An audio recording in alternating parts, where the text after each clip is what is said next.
జై శ్రీరామ్ ఫ్రెండ్స్. ఈరోజు ఒక టాపిక్ తీసుకొచ్చాను.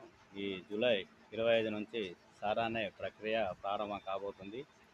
దీన్ని ముఖ్య ఉద్దేశం భారత ప్రభుత్వము దీన్ని ముఖ్య ఉద్దేశం ఏంటంటే, ఎవరైతే అక్రమ చొరబాటుదారుల ఏరివేత.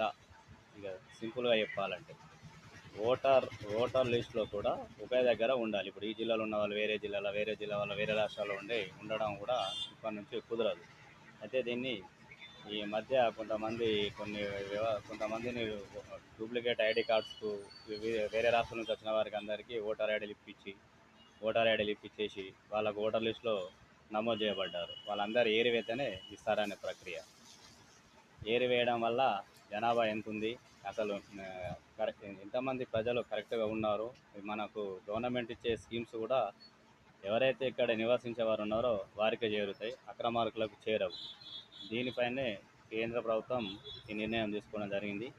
ఇంతకుముందు వెస్ట్ బెంగాల్లో సరైన ప్రక్రియ స్టార్ట్ చేసింది. అక్కడ చాలా మందిని ఏరివేయడం జరిగింది. అదే ప్రక్రియ ఇప్పుడు తెలంగాణ, మిగతా రాష్ట్రాల్లో కూడా ప్రారంభించారు. దీనివల్ల ఎవరు భయపడాల్సిన అవసరం లేదు.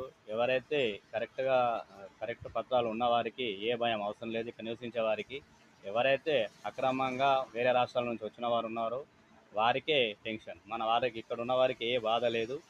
హాయిగా ధైర్యంగా మీ సర్టిఫికేట్స్ వాళ్ళకు చూపించి వాళ్ళకున్న వివరాలు సమర్పిస్తే సరిపోతుంది. దీంట్లో భయపడాల్సిన అవసరం లేదు. లేకపోతే కొంతమంది కొన్ని పుకార్లు పుట్టిస్తున్నారు, మీ ఆస్తులు లెక్క పెడతారు, ఆస్తులు ఎక్కువ ఉంటే ఆ స్కీమ్ రాదు, ఈ స్కీమ్ రాదు. అది ఏం లేదు. ఇది ప్రక్రియ ఓన్లీ ఓటర్ లిస్టులో ఒకరే నమోదు ఉండాలి. వేరే రాష్ట్రాల వాళ్ళు డూప్లికేట్ ఓటర్స్ ఉండకూడదు అన్నదే ఈ గవర్నమెంట్ ప్రథమ ఉద్దేశం.